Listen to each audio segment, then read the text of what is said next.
I'm really delighted that women are taking the law into their own hands. It's really important that women do use the law and enforce their rights and empower themselves in order to use law much more. Last week we saw an example of that. Court of Appeal, that's the second highest court of our land. It's really important to have Back to 60 and the pensions issue aired in that arena in order to get justice for everyone. In my view, role like the Back to 60 campaign has been successful so far in pushing this case is because they went to law. They didn't behave like any other campaign and just try and lobby an MP or try and, hold an odd rally. They actually went to the courts. And once you go to the courts, the DWP has no choice. It can't say, I'm not turning up. They have to go and answer all the questions. And I think that is a really amazing achievement.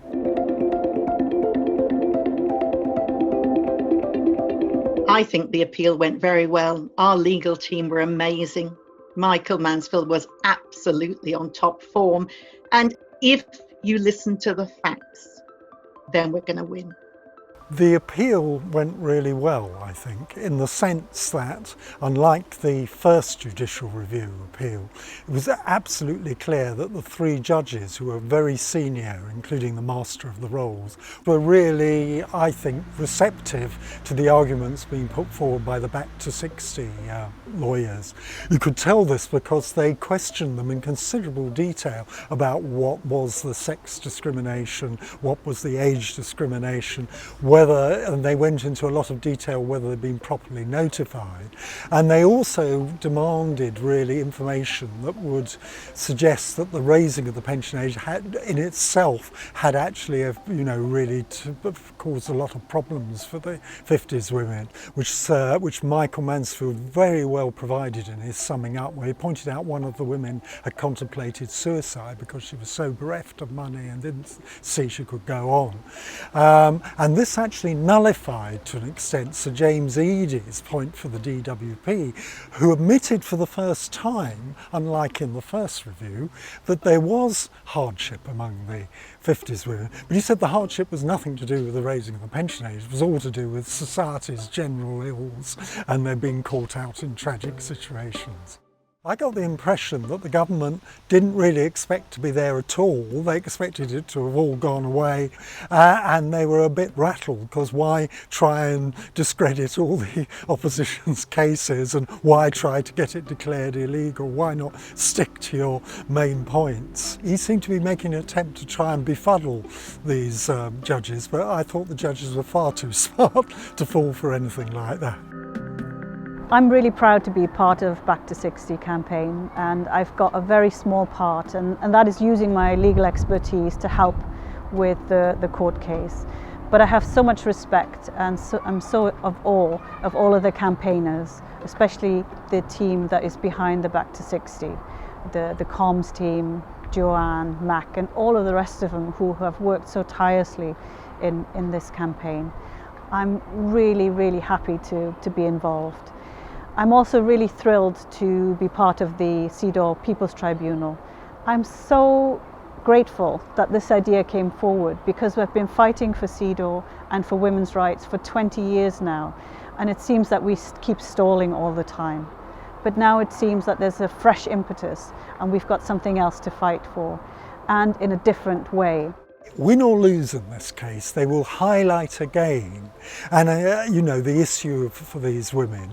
They will show actually that they're determined to fight, and I think that they stand a good chance of the judges probably deciding that the DWP hasn't been fair, and I think it could put the Boris Johnson government under considerable pressure. I mean, what's it going to do? Say we're going to leave the UN Convention? It would make him extremely unpopular with half the population. So I think it's a really good thing.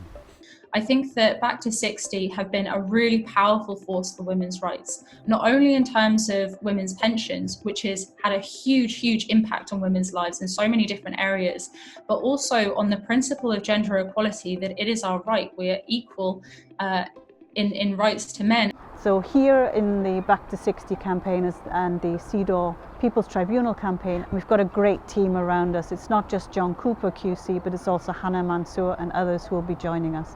It's absolutely fantastic to be part of this. I'm really looking forward to it.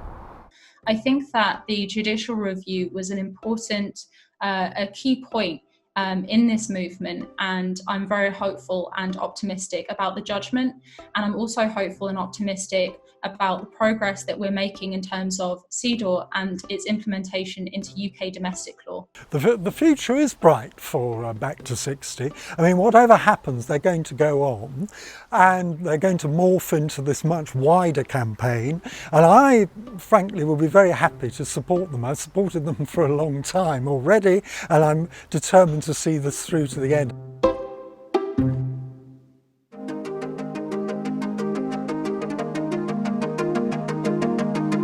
What the People's Tribunal is a furthering of the whole policy of removing discrimination for women and achieving equality. So the People's Tribunal is in effect the next step from that judicial review, regardless of what the result is in that judicial review. With CEDAW People's Tribunal, this is going to motivate and educate so many people of how much women need CEDAW to be incorporated into domestic law. So CEDAW, the Convention on Elimination of All Forms of Discrimination Against Women, is a United Nations convention, and we signed up to it in the 80s and we ratified it in 1986. So nearly 40 years later, we're still trying to fight for those rights enshrined in that fantastic convention. It gives us rights in all kinds of spheres that we talked about before. And what do we do in the UK about it? We hardly talk about it. Hardly anyone knows about it. This People's Tribunal is one way of getting CEDAW talked about much more broadly than women's organisations who've been fighting and campaigning on it and for it for 40 odd years. We've never had a CEDAW rep, for example, on the committee. I'm very excited about the way forward. We have got the most amazing legal team led by John Cooper, and obviously with our own Professor Jackie Jones, aided by Hannah Mansour, helping us. And we are elected members onto the committee from a wide range of backgrounds, all wanting the very, very best for women in this country and wanting to move things forward, probably for the first time in the past 100 years or so. What the People's Tribunal does is collect, collate and present evidence through us, the legal team, to the tribunal, to an independent panel of judges that can be drawn completely cross-section, nationally and internationally, that listen to the evidence, that read the documents, that see the witnesses, and then go away and make certain conclusions and hopefully recommendations. The advocacy group of this tribunal, made up of experienced experts John Cooper QC, Professor Jackie Jones and myself, will collect evidence and expertise to present to an independent panel of judges. We will call on key witnesses and testimonies from various backgrounds and expertise to give evidence to this tribunal. We will be challenging the government's failure to transpose CEDAW into domestic law and appoint a UK CEDAW representative. We will assess the impact of these failures on both law and policy in the UK and on the real everyday lives of women and girls from across the country from all backgrounds. And we'll be asking that tribunal to consider a number of things. Firstly, to consider the 1980s rationale of CEDAW.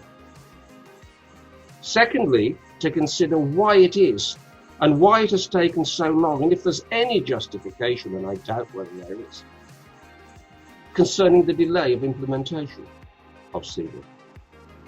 And thirdly, and perhaps most importantly, for that tribunal, one would expect concluding that the delay is unconscionable, will come with recommendations as to how, in the soonest possible way, CEDAW can be inculcated into our legislative system. So those are the three ways the People's Tribunal will undertake their business. The tribunal will result in a substantial and authoritative report assessing the government's failure to uphold its duty to eliminate discrimination over 4 decades. and the impact of this failure on equality progress and the lives of women and girls. This report will address the body of evidence presented and the expert judgments of the independent panel of judges. The tribunal and resulting report will provide key impetus and a powerful tool in the realisation of women and girls' rights under CEDAW.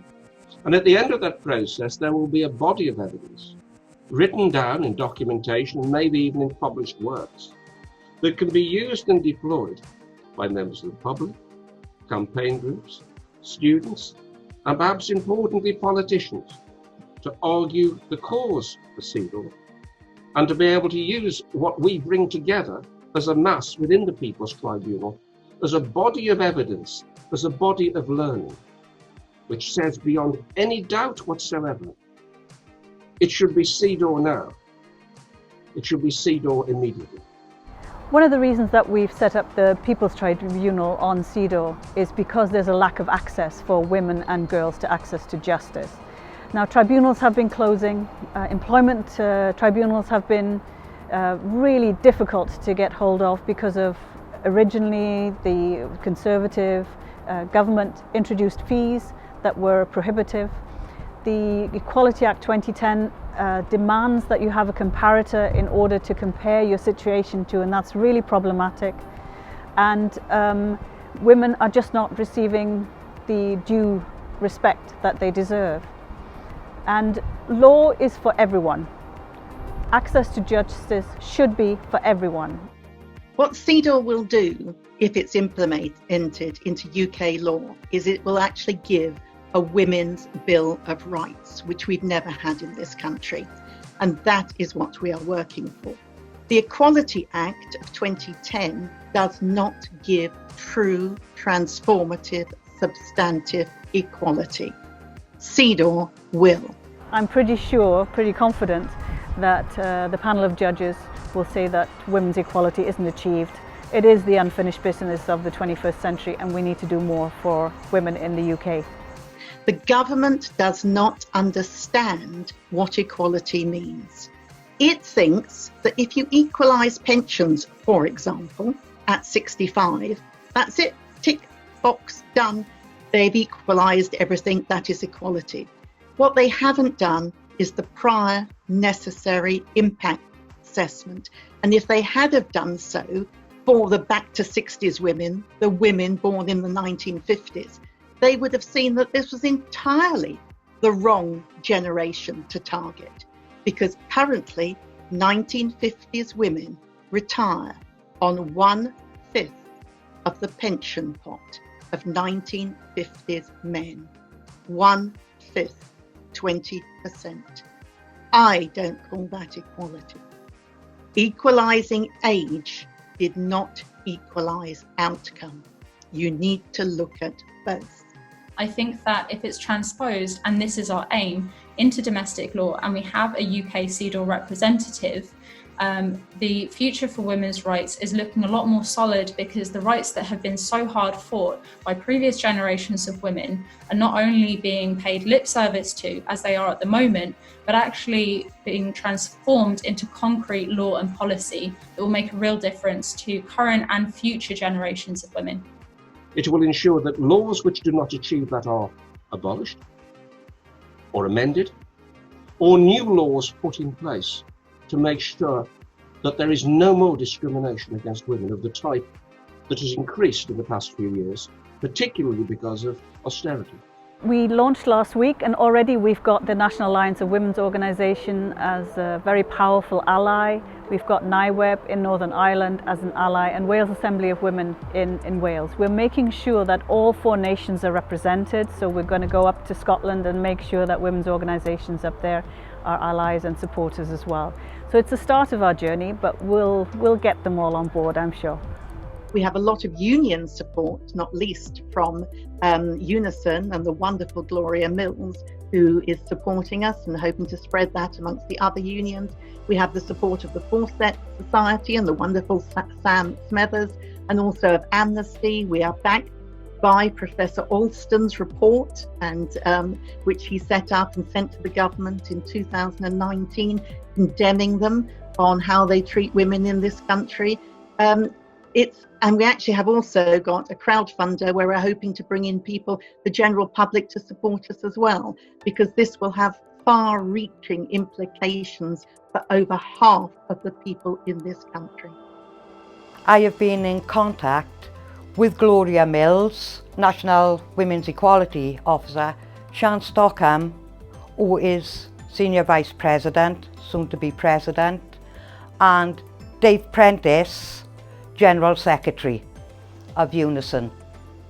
They are all fully on board and committed to the CEDAW People's Tribunal. Unite's position in light of the appeal has been very positive, particularly within my branch.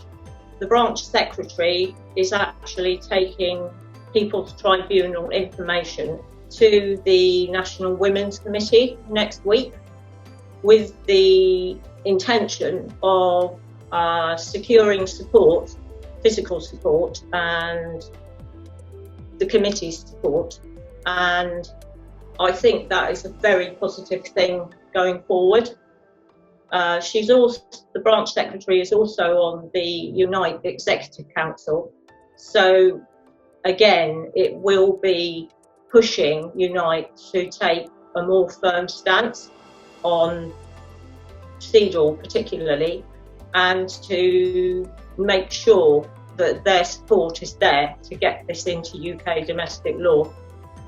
Unison have 1.3 million members.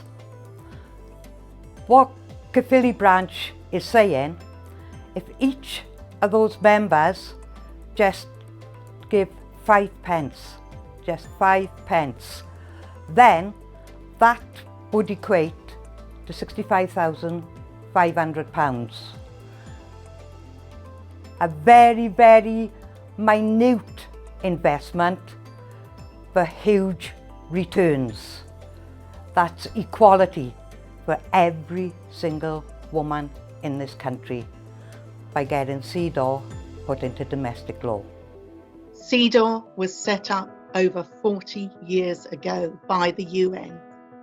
We cannot wait another 40 years to get full equality for over half of the people in this country.